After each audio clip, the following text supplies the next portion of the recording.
Hey, welcome to Photo Share and Discussion number 247.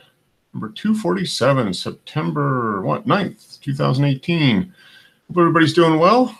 We are, I guess, one full second weekend in September here. And I guess this is the first, the first weekend of NFL football. So for all you football fans, this is the first full weekend of NFL football. I guess the first game was Thursday when the hapless Atlanta Falcons lost to the Philadelphia team, that team that won the Super Bowl last year, the Eagles. So I watched some of that game. I didn't watch the whole game because they had a delay at the beginning, and third quarter wasn't started until like 10:30, 11 o'clock, and I finally gave up and went to bed, and Atlanta ended up losing. And then today, I guess it's, first all the major games are in. I guess there's a bunch going on. I watched a little bit, but not too much. Doing some work, but I guess the Cleveland Browns, everybody's wondering when they're going to win. Well, I guess they tied the Pittsburgh Steelers, my original hometown team. Couldn't beat the hapless Cleveland Browns. They had to tie them. Unbelievable. But anyway, NFL season is in full swing now. So I guess it's good for those of us that enjoy football. I like college more than NFL, but it is definitely a spectacle. And lots of photographers involved with the NFL. So that is in full swing. But yeah, I guess that's between Labor Day weekend and football starting. I guess it's maybe officially fall now. Although I did, it is, I guess, fall. Yeah, you get the fall beers coming out. Everybody's talking about stuff in the, football and all that stuff. So yeah, I guess it is officially fall, although it's still very summer-like here in Atlanta. Upper 80s, humid, but a little bit cooler in the morning. So that's a good thing. Hope everybody had a good week. Some photography news. There was this whole thing about Canon releasing a mirrorless, full-frame mirrorless camera. So that popped out this week. That came out this week, and I guess Nikon released theirs on, was it Monday? I think they came out. Was it Sunday or Monday? They had their full-frame mirrorless cameras, the Z6 and the Z7. Sounds like Camaro, Chevy Camaro. They had the Z car or a Nissan Z. So they got the Z6 and the Z7, and Canon released the EOS R, which is their full-frame mirrorless. So all the reviews and rants and raves and everything are starting to come out. So I'll talk a little bit about that. Visited a few sites this week. Try to catch up and kind of get a general sense on what people like or don't like about these full-frame mirrorless cameras released by the two titans, I guess, of photography, Canon and Nikon. There's Dennis. How you doing, Mark?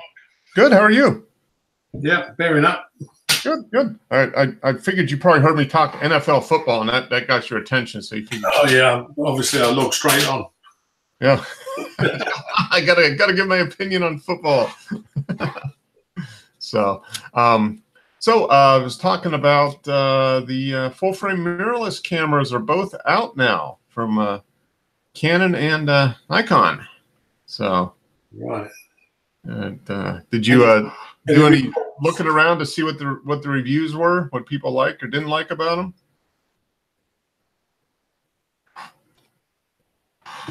Nope. You haven't actually bought one then, Mark?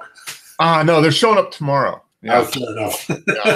No, not at those prices.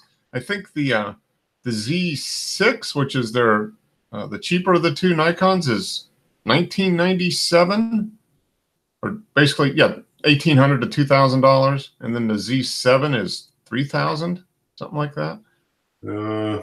That's a lot. And I think the Canon one is in that same range. I think it's like $1,900 or $2,000. Yeah. But I didn't buy one. I'm sure Wes has one coming, right? Yeah. Where's would have bought one? Yeah, Wes bought one, I'm sure. Yeah. There we go. You there, Wes? Yeah, I'm there. Oh, okay, good. I had my volume turned down for some reason. Okay. I figured maybe you might have been checking on the status update of your Canon and Nikon mirrorless cameras that are showing up next week, right? Oh no, they already announced everything. So. Yep. Have you? Did you look at any of the review sites and get some? Yeah, I watched a bunch of the launch videos and the launch reviewers and all that. Yeah, it seems like I don't know. Out of the two, my impression based on the limited I watched was that people like the Nikon better than the Canon. Yeah, it certainly has a lot more features than the Canon. Though the thing I don't like about the Nikon is they don't have any lenses. Yeah. Yeah. They have like 3 lenses, and they're doing 3 more next year, and then 3 more the year after. It's like they got to crank them out faster than that. Yeah, Canon released with 4, right? They only did 4, but I'm hoping they'll do more lenses. Yeah. Okay. And one of them was a 50. What was it? A 50 millimeter 1.2 or something? Yeah, right? and a 28 to 70 f2. Ooh. Okay. Yeah, I watched the is it Kai, the guy Yeah. in Taiwan. He had this, and the thing was like huge. He's Right, like yeah. as big as Gordon Lang's head. Yeah. That's certainly a large lens. Yeah. It's f2, which is pretty awesome. Expensive too, isn't it? Isn't it like $3,000? Isn't it around $3,000? Yeah, I think it's like 2,500, $3,000, yeah, somewhere around there. Yeah, it's gonna be interesting. So, are you feeling sad now, Dennis? Are you thinking you're gonna have to give up the Sony and get one of these? Well, I'm afraid that Nikon and Canon are a few years behind Sony. They're starting to get some good lenses out. Yeah. I think they're I think it's be worthwhile to wait to version 2 of each of these, probably. Yeah. Compared, because you have the A3 out now, which is I think ahead of both of them right now at this point. Have they both got different mounts, or can they take the old lenses? You have to have an adapter for both of them. Yeah, they're both Because large. the distance. 55 millimeter. That's a huge amount. So, and the Canon's 54, but yeah, they both need adapters. And I guess the Nikon works pretty well with other lenses. Is what it seems like. So, but yeah, I mean, they've only got a few native lenses at this point, but maybe Canon sounds like might come out with more lenses faster than Nikon. Looks like maybe the roadmap was a little more aggressive as far as getting stuff out. You know, the Sony lenses are now being made by third parties, so you know that Voigtlander 65mm I bought that's exceptional. That is from edge to edge, right across the frame. Yeah. Yep. Now it's gonna be interesting. I mean, with Canon and Nikon in the game now it's that lets me know that they think it's serious, that mirrorless is. Supposedly Panasonic as well is coming out with a full frame. Yeah, I saw that on Petapixel. They said it's coming out like the 25th or something. I wonder what that's gonna. I don't know when Photokina starts, but it's all coming around this time. Yeah, I think Photokina is. It might start this week. Isn't it in Germany? Isn't it like Frankfurt, Germany, or something? Yeah. Somewhere. Okay. They certainly have taken their time making this stuff. They're a few years behind Sony's mirrorless. Yeah. Well, Sony blazed the trail, and now they're on the third iteration of it, right? Yeah. Third of their main one, and then the second iteration of their high ISO model, right? Yeah, it seems they're really late to the game. Someone in an office somewhere said, "Oh, I've got a good idea. We'll make ashtrays for motorbikes." Yeah. Yeah, I don't know. It's good. It's going to be interesting to see. I think the EOS R is $2,000, something like that. Yeah. 2,300, 2,400. Okay. So it splits the difference because the Nikon is like 2,000 and 3,200, I think, or 3,300. Yeah. Okay. Yeah. So the Canon splits the difference between the two. Now the big difference I think is the Canon still has the anti-aliasing filter on it, and Nikon doesn't, right? Yeah, I think so. Okay. Because Sony doesn't have the filter, right, Dennis? They have no anti-aliasing filter. Yeah, they do on the cheap one, like I got. Okay. Yeah. All right. The regular A7 has it. The A7R doesn't. Yeah. Okay. Okay. All right. And I guess technically, I guess it'll end up with better images. Yeah. It's. I'd like to see the difference, because if you had access to both cameras, would you really notice it on normal size? You certainly wouldn't notice on a computer. Yeah. So the Nikon has, was it 23 and then 42, I think, are the megapixel, and then Canon is 32, right? Are they in the middle? 30. I think it's 30 okay. even. Yep, 30 megapixel. So once again, it kind of splits the difference between the two Nikons. Yeah, it's basically the same sensor that's in the 5D Mark IV. Yeah, okay, I do remember seeing that. It's basically the 5D Mark. Now it has 5,655 autofocus points. Is that enough? Use every one. Yeah, I want an image with every focus point. I want somebody to do that. They'd have to set it up on a tripod and just touch each one and get the pixel peepers to figure out which one is best.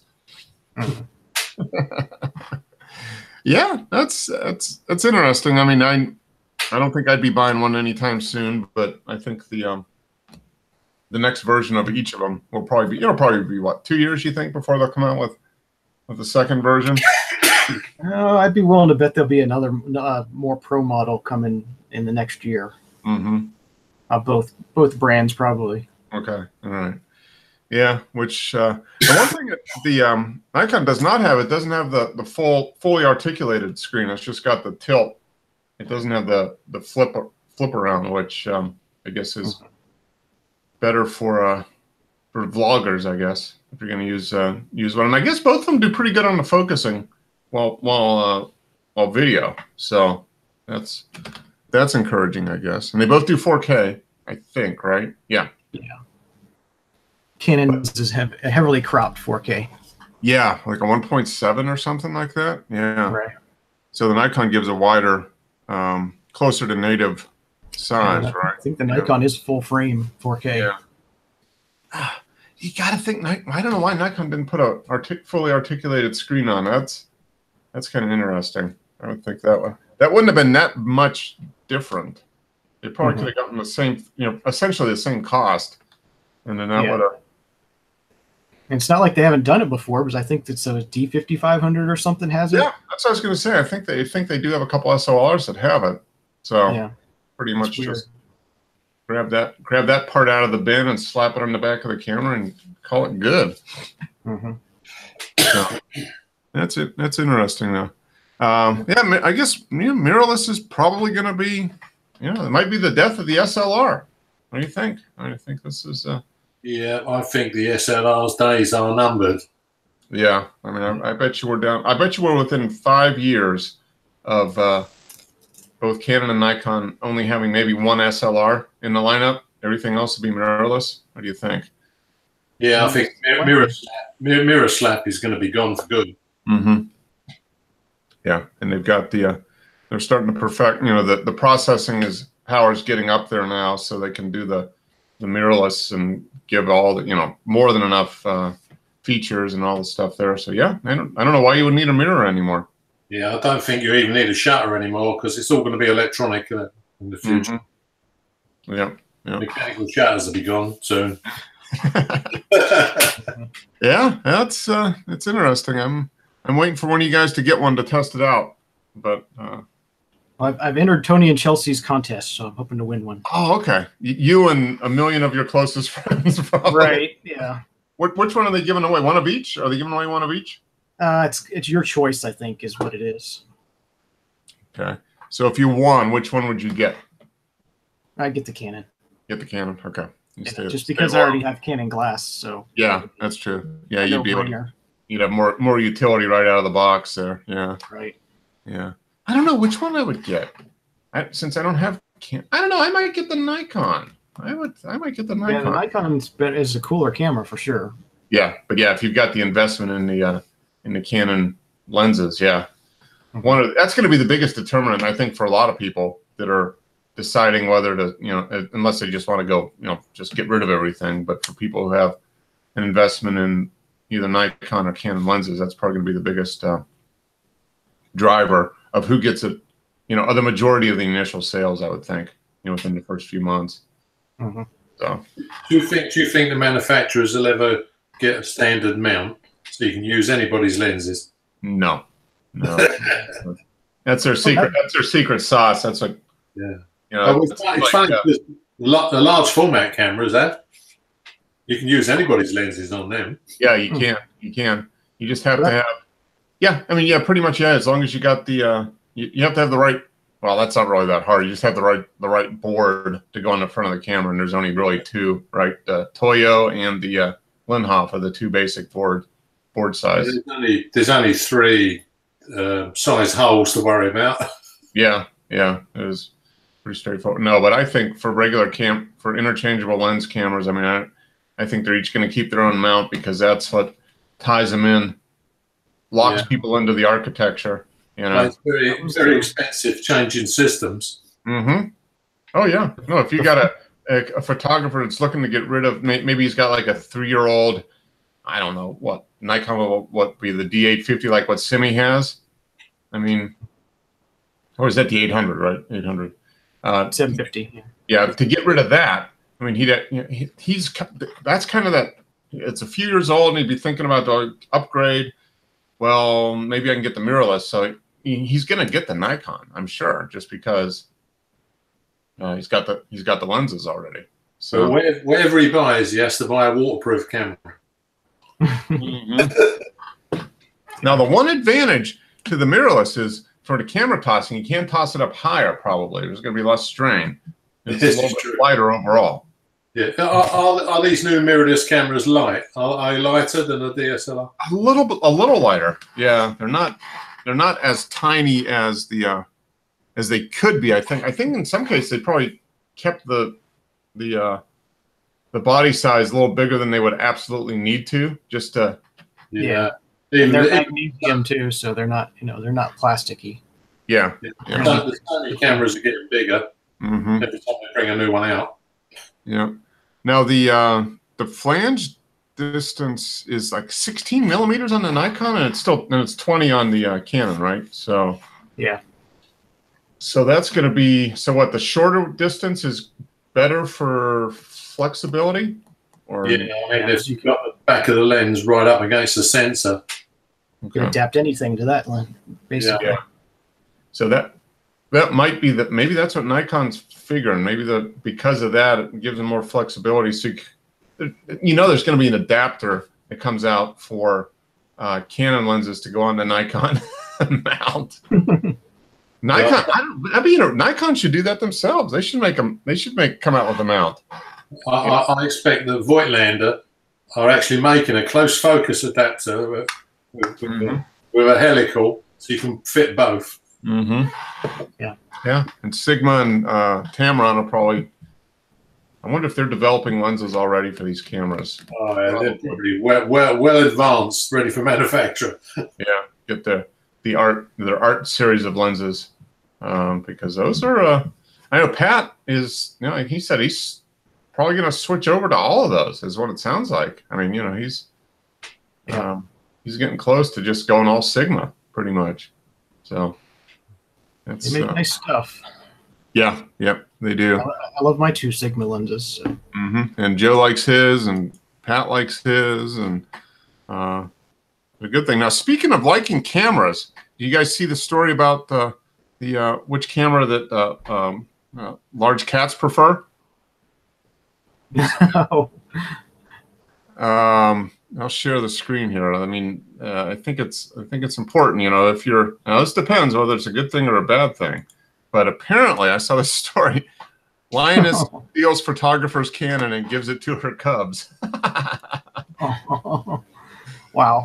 Look at that white lens on there.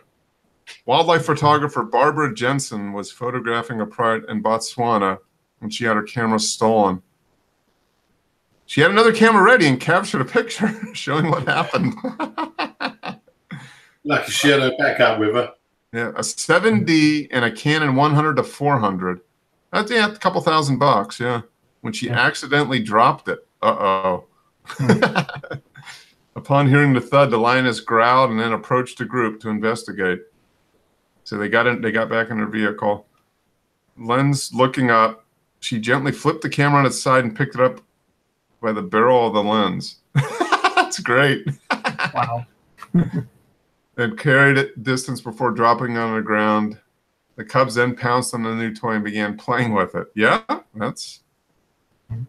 Look, kids. Did they get any shots? Is that yeah, that's, if you recover the camera, it's like recovering the black box and seeing if there's any... Oh, that's great. And she photographed it. Oh, it's kind of set. It's cool, though. Look at that. Oh, that's great for Canon advertising. See, it's even lion tested. Yeah, lion-proof lenses. Yeah, here's a video of they chewed on the lens, and then, unfortunately, like most kids, soon grew tired of their toy. After retrieving the camera, she found it was still functioning, aside for teeth marks. That'll be a keeper for that lens. There's a story with those teeth marks. There you go. She spent $200 having the equipment fixed. 200 pounds, but a small price to pay. Yeah, I would have left it. Yeah, that's with the video. There you go. There's the cats. That's funny. Like, hey, look at that. Play with it. Doesn't taste very good. Yeah, it's not. That's no, it's my father was in Africa in April. Kind of, he was more in a bird watching thing, but it's wildlife, and they were in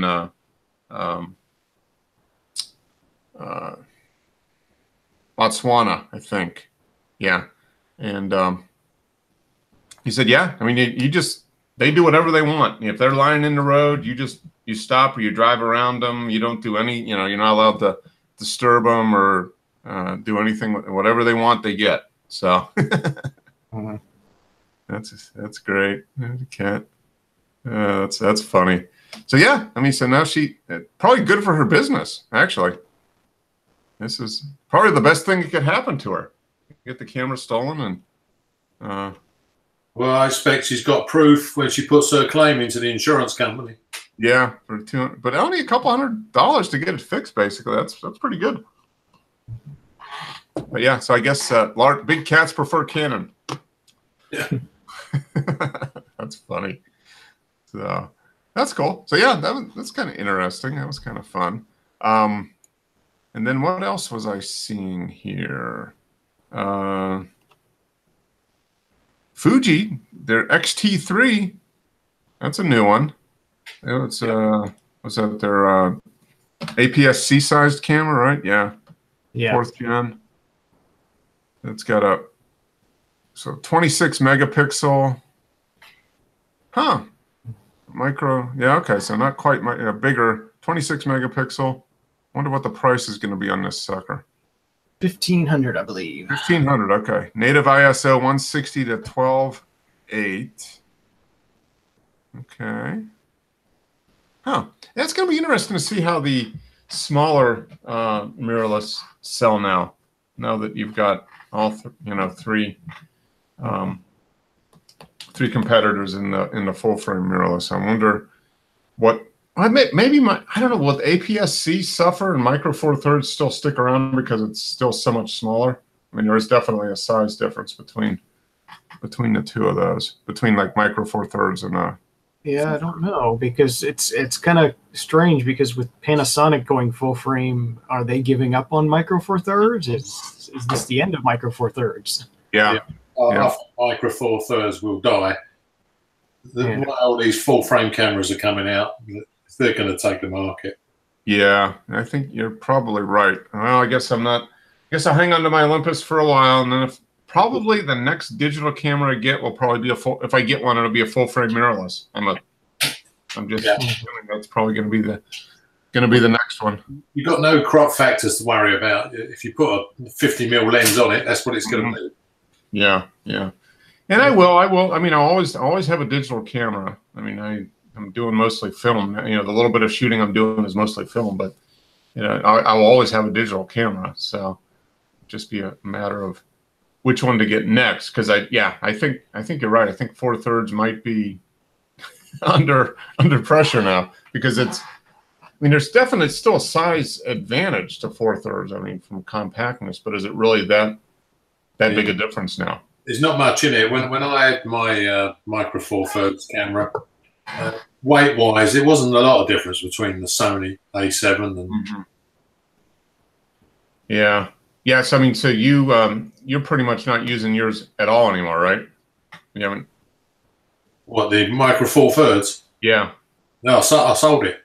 You sold it. Okay. Well, yeah, you're not using it anymore then. So yeah, that's I'm not using it anymore, Mark. As soon as I got a full frame, what used to annoy me was the fact that when I was using the Leica lenses on it with the adapters, you know, my 50mm was 100.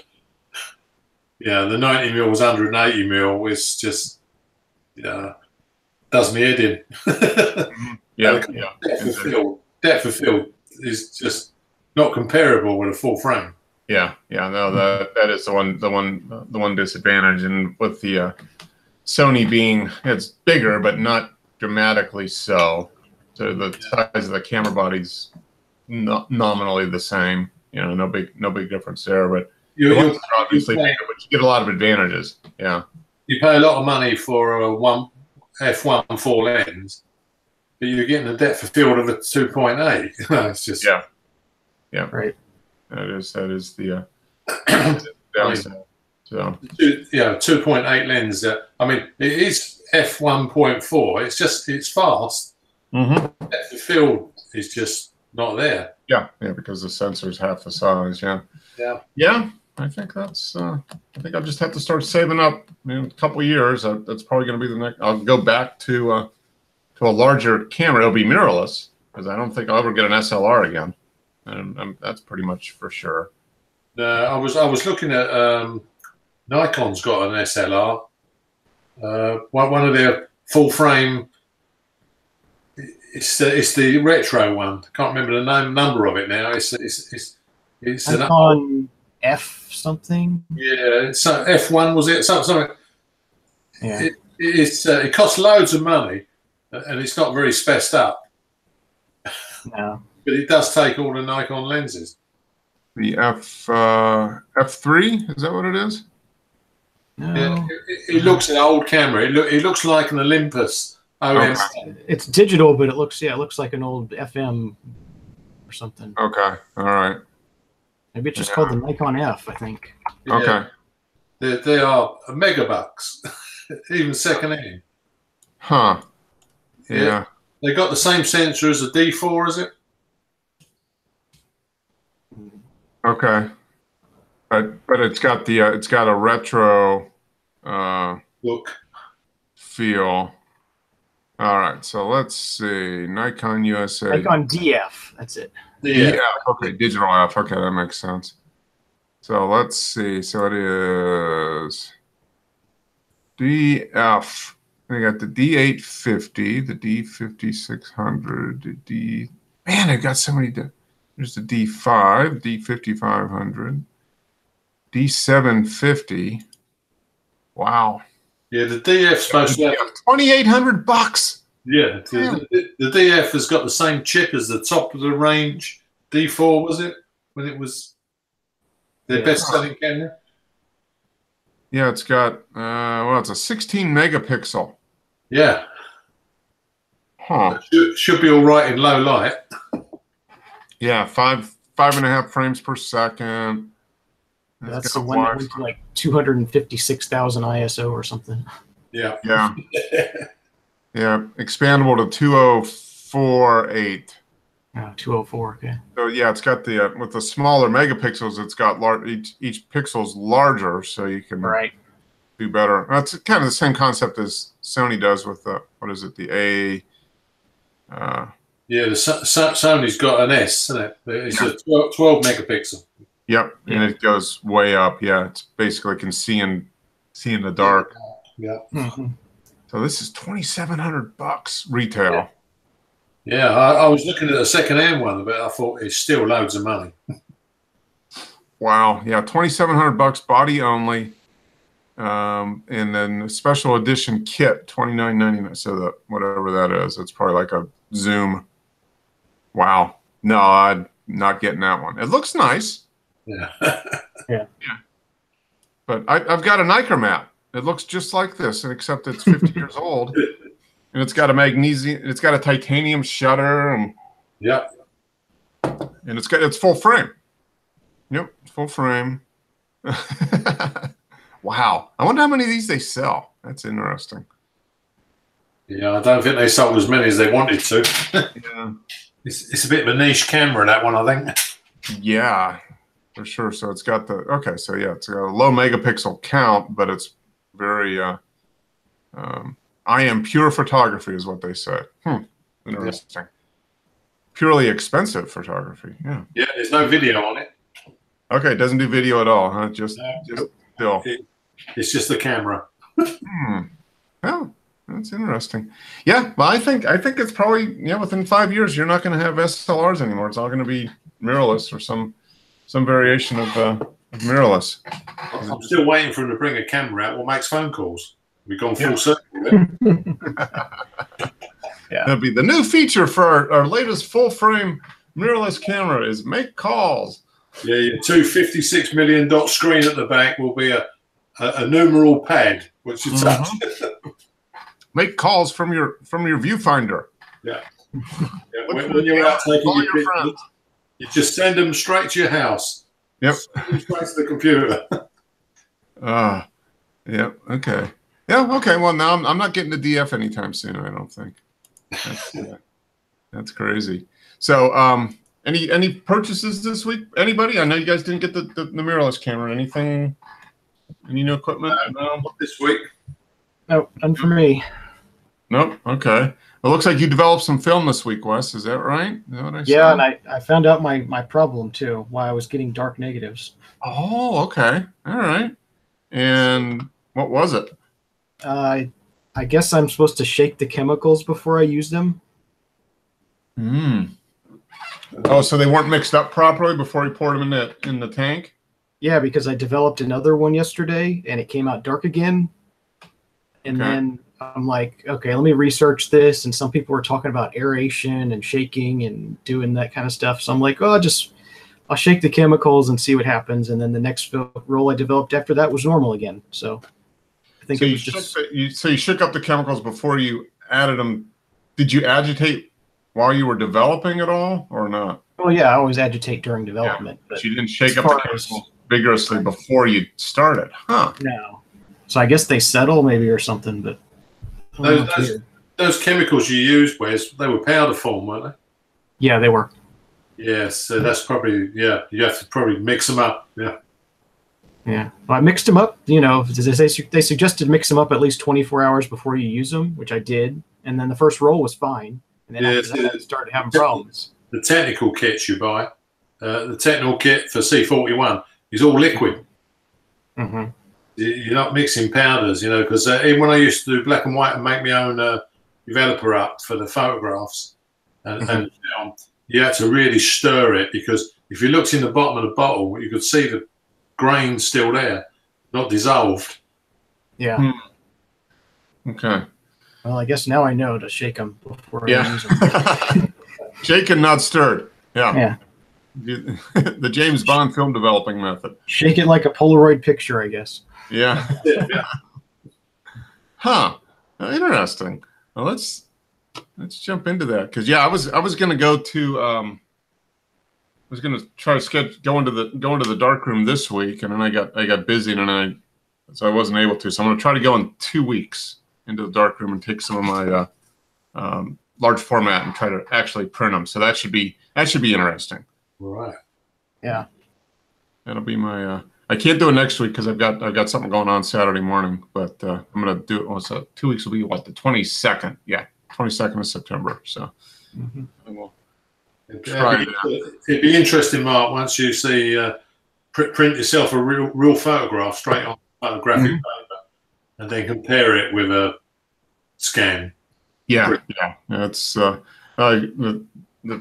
friend was in there, and he's like, yeah, once you get used to it, he says you're gonna want to get some 16 by 20 paper and do. Yeah. It's like, yeah, I'm sure I will, but I'm sure I'll mess up quite a few on the way to getting to the point where I feel comfortable enough to do that.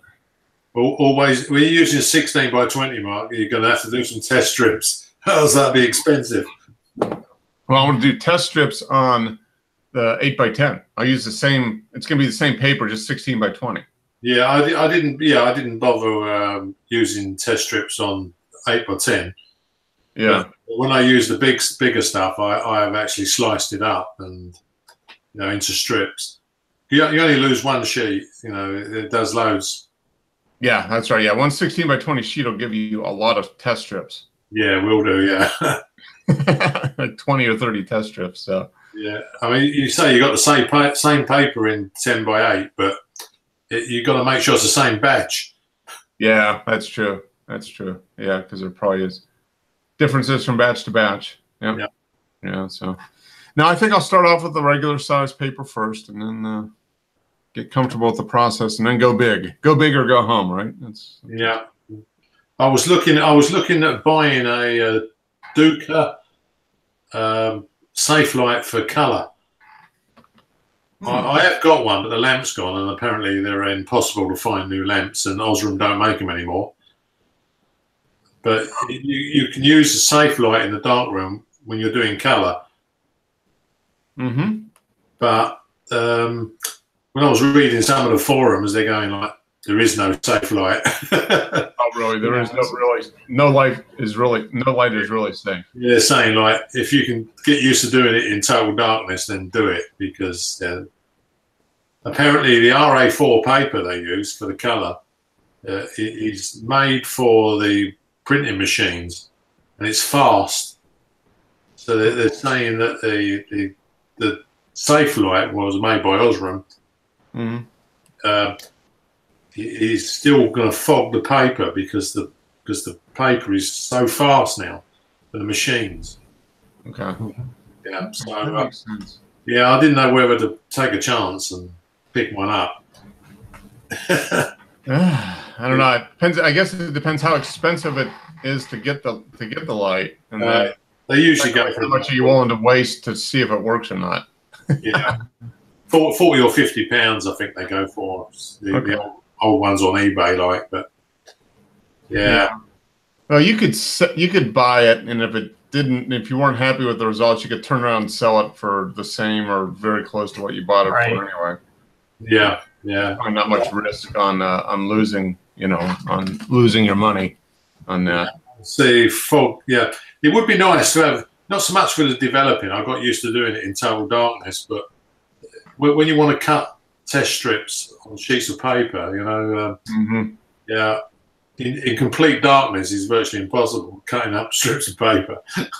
Yeah, that's the advantage of black and white, because then you can use the Safelite, the regular red Safelite, which is more than enough light to do pretty much everything you need to do. Yeah.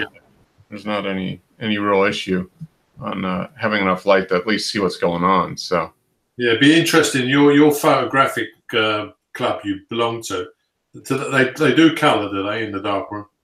Mm-hmm. Yeah, it'd be interesting to see if they've got an actual color Safelite. I don't know if they do or not. I'll check next time I'm down there.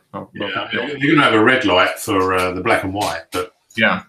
So the color one, is it? What color is it? It's a sodium lamp. Oh, okay.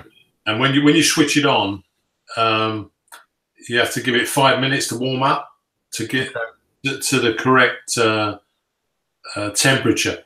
All right. Otherwise, you could fog your paper. Okay.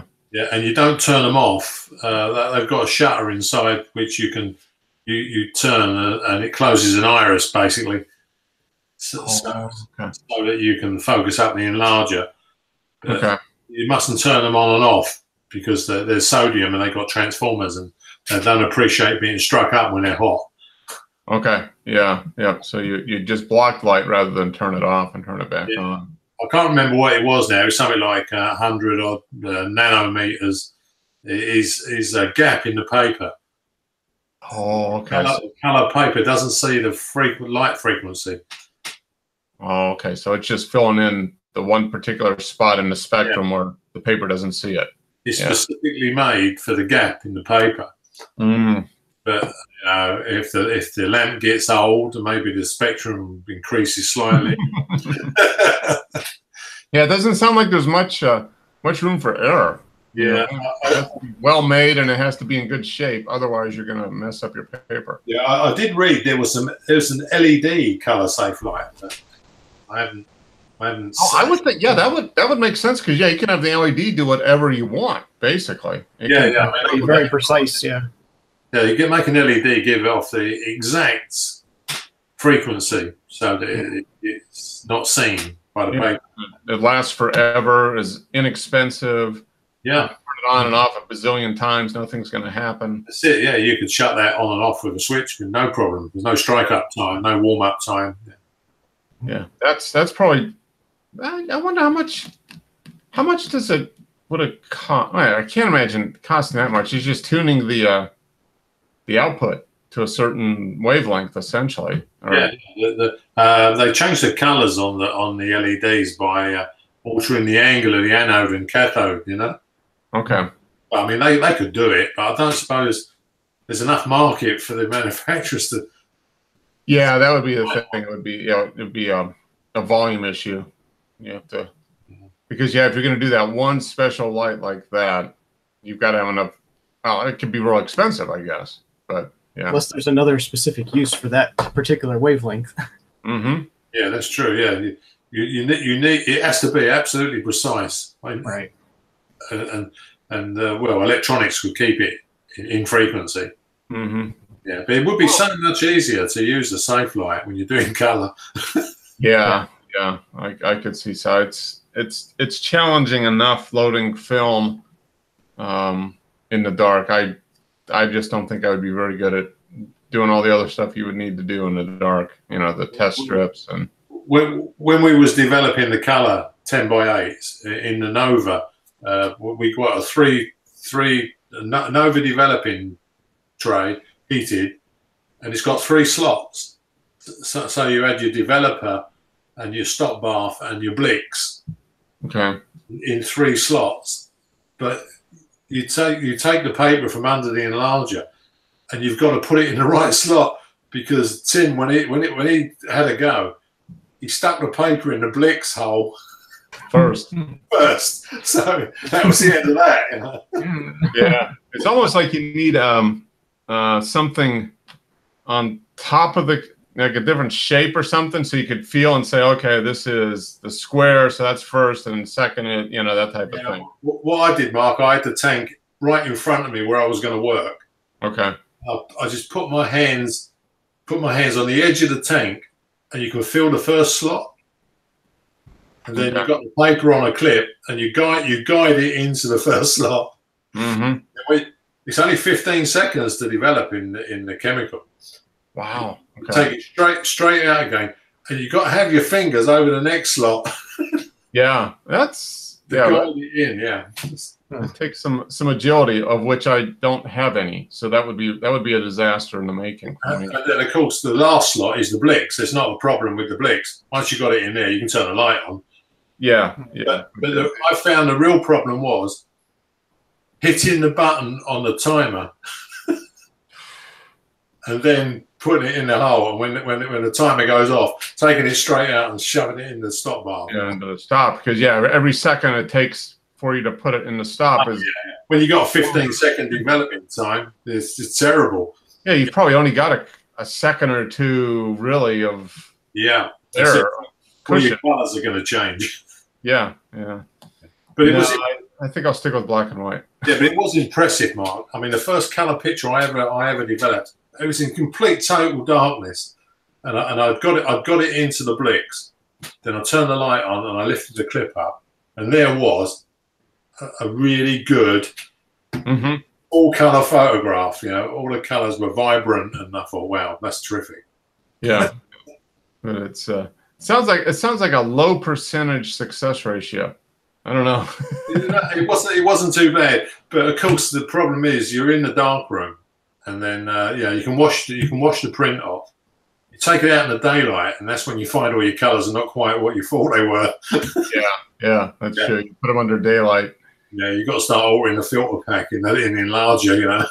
Mm-hmm. And you got to do it all over again and try to adjust it and get it to match. Yeah. No, I think I'll only do black and white in the. It's a bit more skill than clicking the button on your computer keyboard on RGB and running the slider down, up and down. Yeah.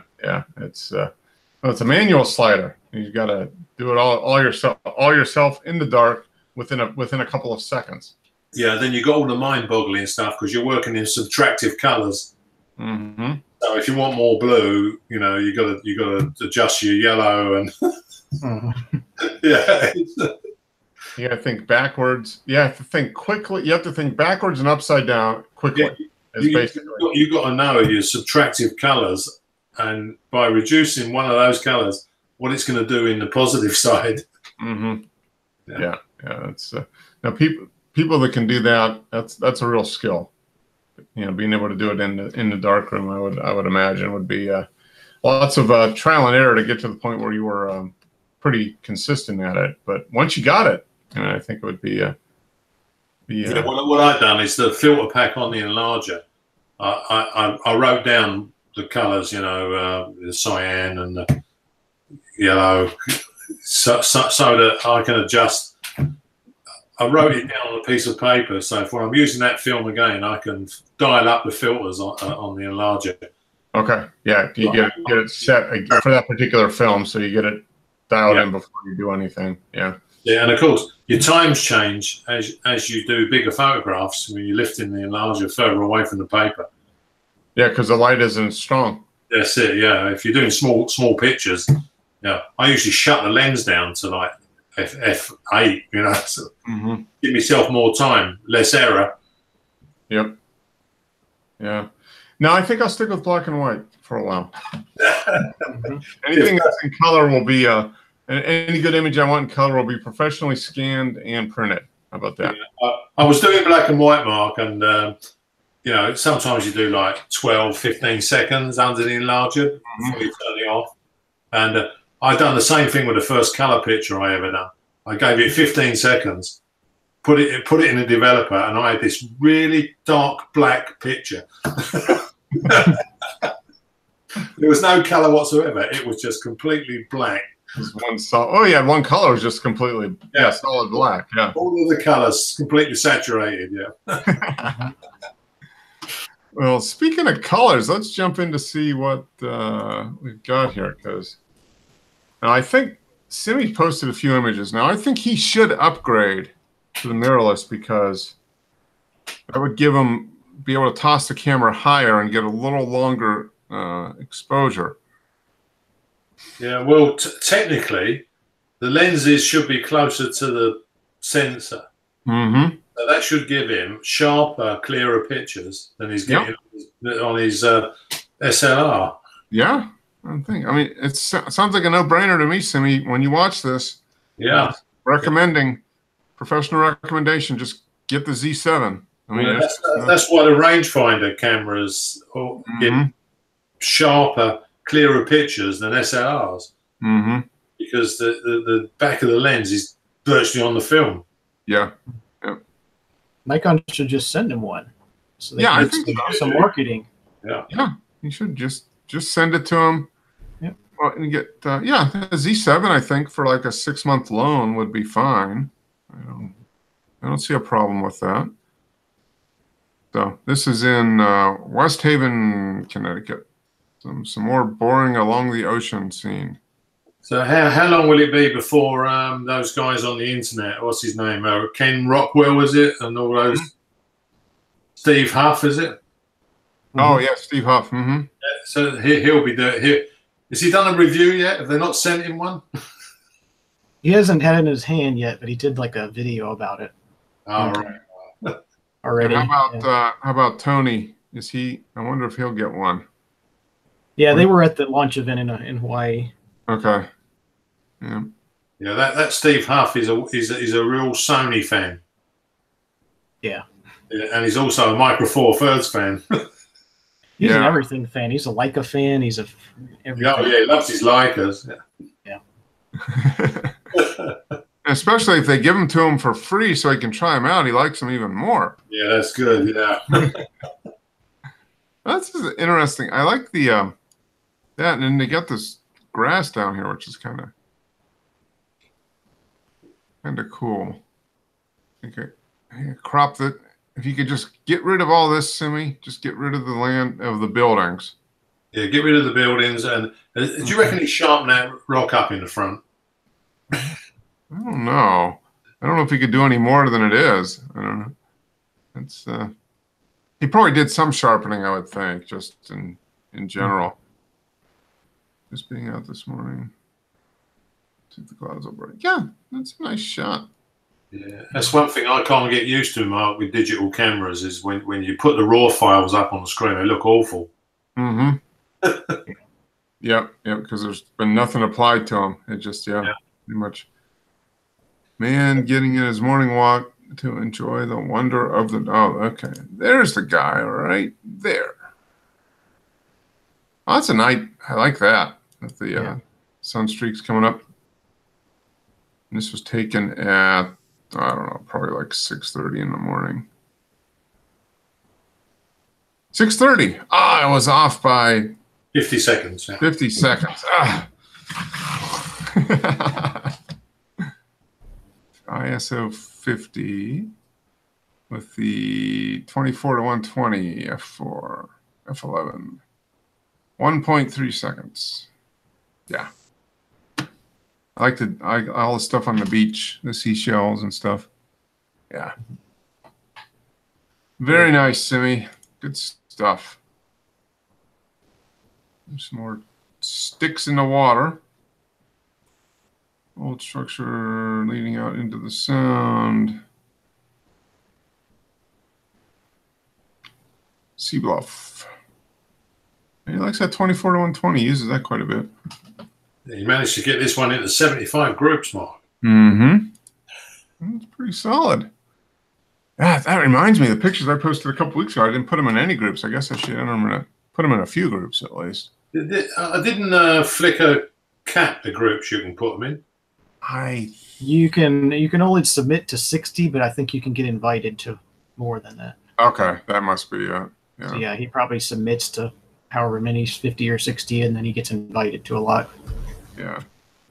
Which I don't know why. Just a bunch of crappy pictures.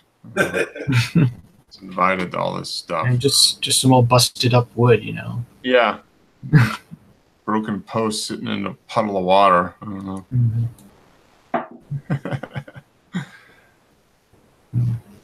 Oh, that's a nice shot. I like the title too.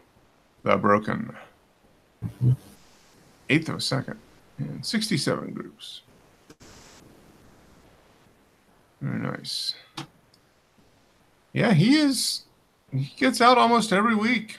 He's been going pretty regularly. It's good. Yeah, for the last year and a half. I mean, he's just going. Okay, so here we go. We got the exclusive slide scanning setup. This looks very technical. It's pretty simple, really. Yeah. Using a macro lens, yeah? It's just a regular lens with an extension tube. Right. Okay. All right. Yeah. There's the extension tube right there. It's the old, the latest version of the Nifty 50. Mm-hmm. Probably the sharpest lens I have. You reckon this is better than scanning? Oh yeah, it's way better than scanning. What do you get? What's the effective resolution on this, do you think? I leave a little around the edges, so I'm probably getting like 20 megapixels. Okay. And it's about 5,000 something by 3,000 something. Okay. And it's every bit of there's more detail in these negatives than I thought there was, because the scans I was getting from the Canon scanner, even the PlusTech scanner I have, it's nowhere near as much detail as I'm getting doing it this way. Mm-hmm. Yep. Yeah, Mark, when you do your black and white photographs, you'll see so much more detail in a photograph draft than you get from a inkjet print. Yeah, yeah. Now, that's interesting. Yeah. Well, the Micro Four Thirds is nominally, I guess it's 17 megapixel, I guess, is what it ends up being. Yeah. So that would give whatever. You got to divide that by the dimensions of the frame. So for a large format, 4x5, I don't have to figure that out. But yeah, it's 25. It's probably 23,000 by 2,000 or something like that. Yeah, I don't think this would work on a large format very well, Mark. I don't know. You don't think? You wouldn't need a macro lens. Yeah? You Yeah. wouldn't. I don't know. When you scan on a flatbed scanner, they come out huge. If you scan at 4,000, Oh, they come out as 350 meg. There's probably less of a reason to do it on a large format. yeah, I mean, I done it on purpose. I put the Epson V800 onto the maximum scanning resolution. Mm-hmm. Done a 4x5, and it come out at 1.2 gigabyte. Yeah. Yeah. Yeah. I'll have to think about that. It might be. But yeah, I mean, for 35 millimeter, it makes a lot of sense. Yeah. Yeah. For smaller, probably even for medium format, for 120, I would think might not be too bad. Yeah, I need to go back and do some of my medium format just to see how it turns out this way.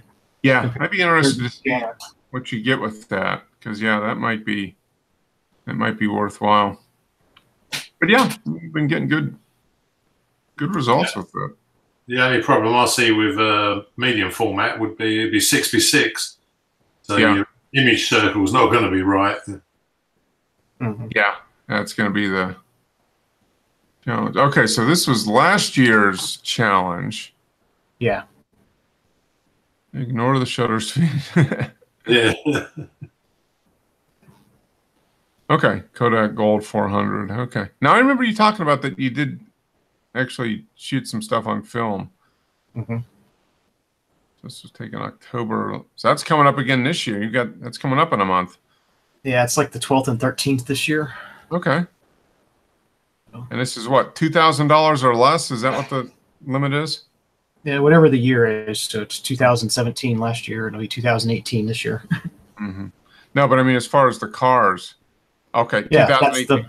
that's your budget. Whatever the year is. An extra $1. They get an extra $1 this year. Wow. They can put another $1 into it this year. The cars get better every year then. Yeah. Yeah. So do you have to verify what you actually spent with receipts and stuff? Pretty much, yeah. There is definitely if somebody questions what you're bringing, you have to kind of be able to prove that you actually spent what you said you spent. Yeah, that's funny. We got a Georgia Tech guy here. Yeah, Are they kit cars? No, they're just regular street cars that people have modified for racing. Right.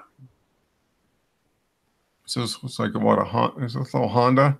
Yeah, a little Civic. Yeah, it was like a little Civic CRX or something that started out with, and then they did all kinds of stuff to it.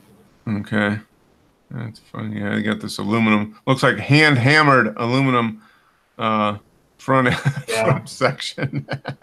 Yeah. Yeah, I forget what kind of engine was in there. Some kind of larger than Honda-sized engine in there. Okay. Yeah.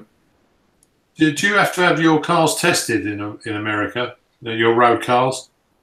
It depends. It varies from state to state and county by county. Yeah, some states do have an inspection.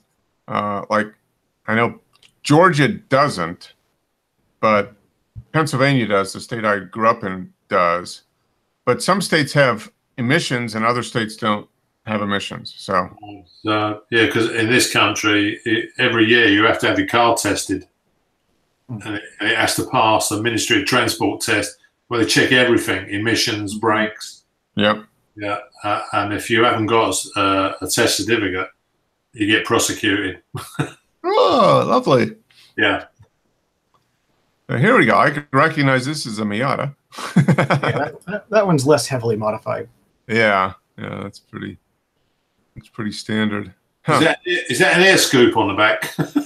Yeah. Downforce. Looks like an extra piece of sheet metal from something, and they just taped it to the back. That's funny. Yeah, that's a pinch out of the back of a Porsche. Mm-hmm. So this was taken. All right. This came out pretty good. So this is the new shaken method. Yeah. Yeah. Okay. It's pretty good. What about the color? What about the colors, Wes? Are they accurate or? That's more of a situation of I'm still working out how to get the color balance right. I've switched since I've done this, I've switched to setting the color balance on the camera through an undeveloped or an unexposed piece of developed film to get the white balance right from the get-go. Oh, okay. The pictures I'm getting now are much better than these as far as the colors.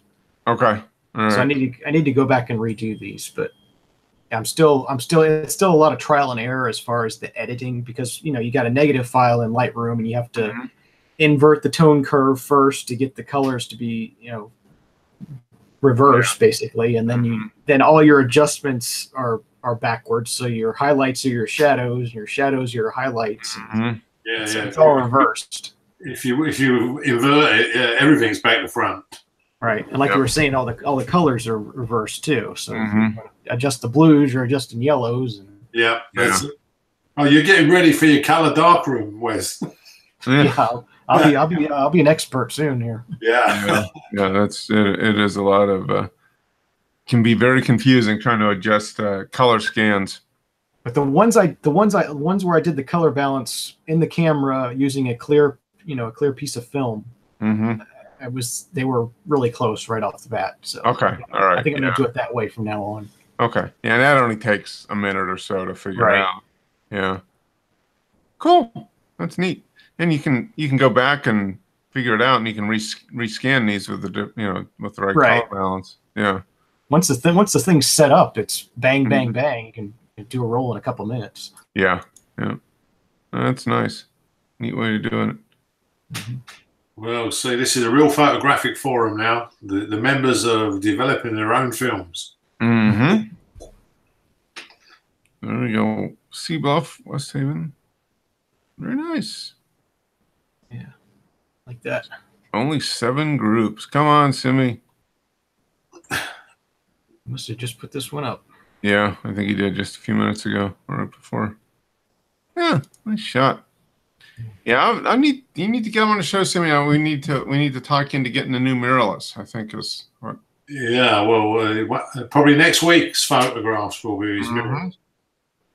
So here we go. We got. I thought I'll try this again with the fiber optic. Of course, the color coming through was yellow. Okay. Because this is inverted. All right. Very nice. Yeah, that lens has definitely got 10 blades because the Sunstar effect. Yeah. Did the one last time have as many Sunstars as this? That was the color on the lamp was blue because that came out yellow, didn't it? Yeah, that one was like a yellow orange almost. Yeah. It depends if I can focus on the tips of the fibers. Yeah, that's cool. Yeah, this one didn't have as much. Look at that. Yeah. None really at all. Yeah. Huh. Interesting. So you think on the second one you actually you were able to focus on the tips? I focused on the very tips of the fiber optic. Yeah. Okay. All right. That makes sense. Yeah. That's neat. Neat result.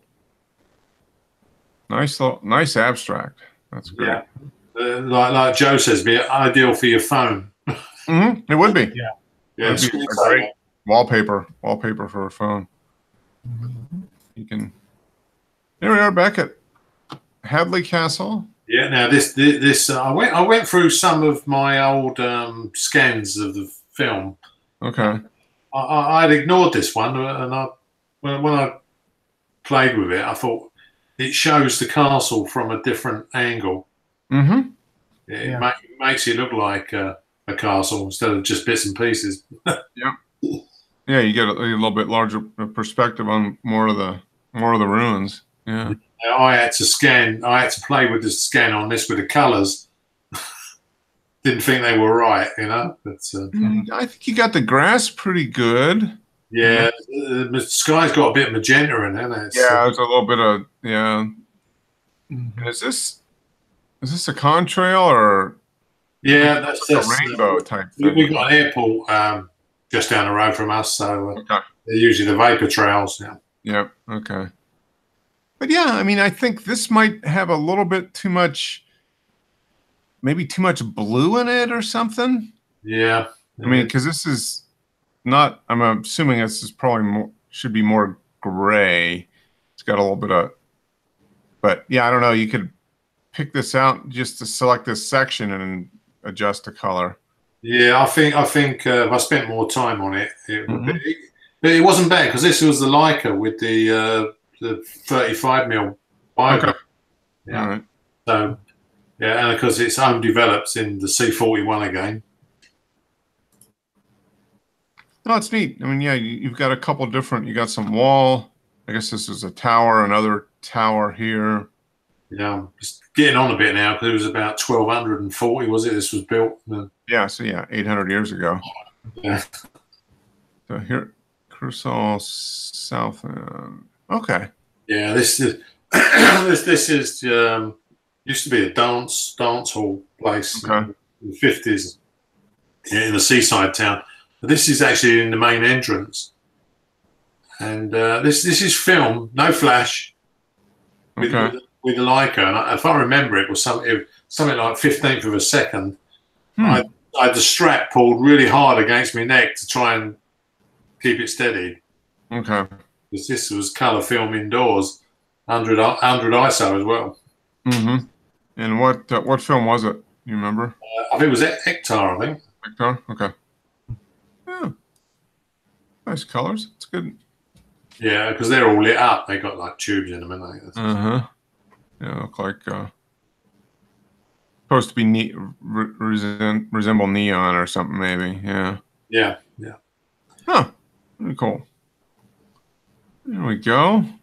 Yeah, I was just playing with the new lens again, seeing how much detail I can pull out. Yeah, there's a lot. Yeah, there's a lot there. Yeah, that's a nice. That's a nice lens. Good stuff. A nice background blur on that one. Yeah, and that was I was quite close. So I can't remember what it was now. And the EXIF it should show up because that Voigtlander talks to the camera. Okay. Oh, that's interesting. I like this. Yeah, this is a dahlia in the garden. Mm-hmm. Yeah, I think this is probably f2.8. Is it something like that? No, it says f5. Yes. Yeah, I was very, very close. So you have to increase the depth of field. Yeah, you go a little. I'll be back. Arnold. I was going to try and do this with the large format. Mm-hmm. But it's been so windy outside. Yeah, that would have been an exercise in frustration, probably, trying to do that in the wind. Well, I'm going to try and do it. It's only about 8 inches high, so okay. I'm going to try and do it with a 150 and get as close as I can. Mm-hmm. Oh, this came out nice. It's nice and detailed and sharp. Yeah, I'll be back. Yeah, that lens is noted for its sharpness. Mm-hmm. No, it's a nice lens. Yeah, try it on the Chamonix and see what you get. Yeah, I'll try it with a bit of black and white. Mm-hmm. Yeah, very nice. Good images, guys. So, do you have any more film waiting to be developed yet, Wes? Or are you Yeah, I've still got two more rolls, but I might wait a few weeks before I get to that. Okay. All right. Yeah, very good. How are the chemicals doing? Okay. Yeah, now that I know to shake them, they're fine. Yeah, I mean, have you got them sealed up, filled up? Yeah. Yeah. I just squeeze the bottle till it's all the way at the top, and then seal them up. Yeah. Keep the air out. That's the secret. Yeah. Yeah. It should last as long as you need, almost. I would think. Yeah. Yeah, I'll probably a year. After a year, I'll probably have done 20 or so rolls, and I'll be ready to. Yeah. You'd probably be at the point of needing new chemicals anyway, regardless of how long they've been sitting around.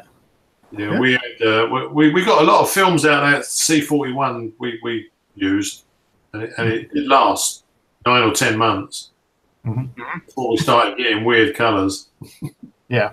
Well, I'm thinking we're coming into fall here, so I'm hoping to spend a couple more days up in the mountains this year when the leaves are changing. So that's my next opportunity. I think I have 8 or 9. I think maybe 8 or 9 sheets of color left.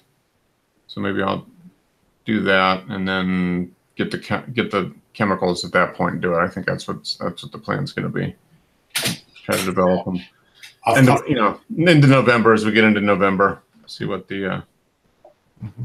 Yeah, I think four 4x5s is equal to a 36 roll of 35mm. Okay, so surface area. So a leader should do how many 36 exposure rolls? 20?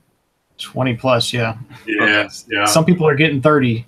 Okay, Yeah. so basically I have 80 sheets of film, 60 to 80 sheets, 4x5 available. Like Dennis was saying, it's probably more the time than the amount of film. Yeah, the time that's sitting around before. Right. Yeah. Well, me and Tim, we got 35 rolls or 36 rolls out of a 1 litre kit before it started going green. Well, that's pretty good. So, yeah, I got to take a lot of 4x5 sheets. Wow. Okay, I better get busy. You have to take the medium format out as well, then, Mark. Yeah. I do have 2 rolls of Portra, I think. Yeah, I do. I have 2 rolls of Portra. So yeah, that would be take the medium format out, the large format, and do that. Yeah, that's on my on the calendar, scheduled time. Actually, put it on the calendar. It just depends on what week is going to be best, depending on just what the weather is, as far as where the peak colors are going to be. Typically, it's going to be the last week of October, I think. So somewhere like around Halloween, probably the week before Halloween, something like that. So I think we've got 10 rolls of E6 to get taken because they're all going out of date now. So on 120 and 35mm, and then 50 to 70 sheets of 4x5, Mark. Subjects. What are you doing here? You should be out shooting. Come on. Yeah. Well, it's pitch black outside. Okay, well, just set a long exposure. Yeah. This is England, so we won't see any stars. Yeah, it's just dark. Yeah, cloudy. Nothing. Just cloudy. Yeah. Oh, good. Hey, good show, guys. Appreciate it as always. I'll try to get keep taking pictures. I will try to get some actually get into the darkroom here in the next couple of weeks and get some stuff printed. But other than that, I can't make any guarantees on actual photographs being made at any point in the next couple of weeks. But we'll see. Yeah. So hope this storm turns away. Yeah, I think. Are they saying it's coming up on sometime around Charleston? Is that what they're thinking now? Yeah, that's what it looks like now. Well, Thursday, if that's the case, then you and us will be on the dry side of it. It's So it probably won't get much more than some wind and a little rain, and I guess that's probably what we'll get too. Almost no matter where it hits, anywhere from hopefully it doesn't hit Savannah, but it looks like it might be trending more north rather than south at this point. So hurricane season is upon us, Dennis. And we it's funny because we have the American models where we predict, and then they have the European models, and more often than not, the European models are better than the American models. Yeah, well, I thought October was the hurricane season down where you are, Wiz. It goes till October, yeah. Yeah, pretty much now through November. I think November 1st is the official end of hurricane season. Yeah. But now is peak time. September is when most of the storms are formed. You know, just start streaming off of Africa and moving west and storms. That's one thing I was impressed with, Wes, was when I was in Florida, was your storms. Yeah, we got some good ones. Yeah. The lightning, especially the lightning. Yeah. Lots of lightning. Yeah, I think Florida is probably the lightning capital of America. That's for sure. Yeah, it is definitely some very impressive lightning. Very pretty and neat as long as you don't get hit. If you get hit, it's not so good. But right. All right, guys. Hey, have a great week. We'll be here next week, and what is it? The 6th, the first Sunday in October. We probably won't have a show because I'm going to be in Denver, or flying back from Denver during that time. So I'm going out there for a little business, a little pleasure. So it'll be like a 3-day trip out there, but I'll be traveling at this time on Sunday, whatever that was. It the 6th or the 7th of? That would be the 7th, yeah, Sunday. 7th of October, yeah. So we won't have a show then, but for the next 3 weeks we will. So next week, same time, same channel. So, fair enough, guys. Guys, have a good one. Take care. All right. See you. Bye.